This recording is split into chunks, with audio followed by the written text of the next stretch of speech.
Beberapa waktu yang lalu, saya membahas mengenai Harry Pras dan Maisha Al-Fatih. Kemudian saya penasaran ya, membuka channelnya, kemudian menonton semua video-video mereka, khususnya mengenai Aba Gurus Kumpul. Jadi setelah saya tonton, saya pelajari, saya cerna, memang ada beberapa hal yang saya sependapat dengan mereka ya.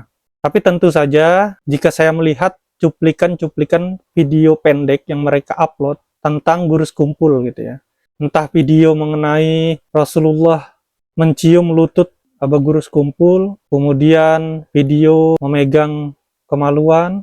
Jika melihat video yang mereka upload, maka saya setuju dengan pendapat mereka gitu ya. Tapi tentu saja video tersebut harus diklarifikasi dulu kebenarannya seperti apa ya. Karena zaman sekarang kan bisa jadi editan, bisa jadi AI gitu ya. Kita tidak tahu persis. Tapi ketika saya melihat video-video mereka upload, sedikit banyak saya sependapat gitu ya. Tidak bermaksud untuk menjelekkan Aba Gurus Kumpul, tapi sekali lagi ketika saya melihat cuplikan-cuplikan videonya, itu saya sependapat dengan Harry Pras dan Maisha Al-Fatih. Entah itu video benar atau tidak, itu wallahu alam. Tetapi tentu saja saya tidak membenarkan untuk saling menjelekkan, saling menjatuhkan, terlebih kepada seorang ulama ya.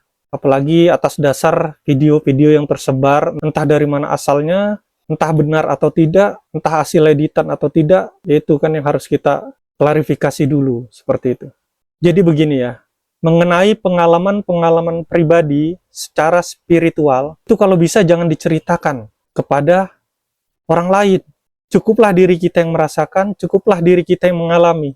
Karena kalau kita sampaikan pengalaman spiritual kita kepada orang lain, maka nantinya akan menjadi fitnah. Dikatakan dusta lah, dikatakan inilah, dikatakan itulah.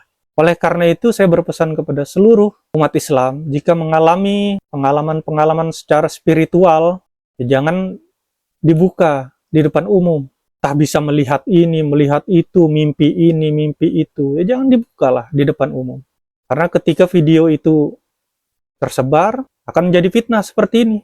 Karena kita yang menonton itu tidak mengetahui kebenarannya.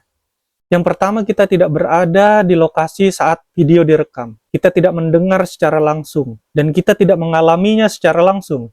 Jadi alangkah baiknya pengalaman-pengalaman secara spiritual itu tidak diceritakan kepada orang lain. Agar tidak menjadi fitnah. Tidak menjadi tuduhan. Orang tidak berpikir yang macam-macam. Sekali lagi banyak yang menuduh saya Wahabi. Saya klarifikasi bahwa saya bukan Wahabi. Saya dalam hal ini tidak mewakili siapapun, tidak mewakili organisasi manapun, tidak mewakili kelompok manapun. Ini hanyalah pendapat saya pribadi. Seperti itu teman-teman.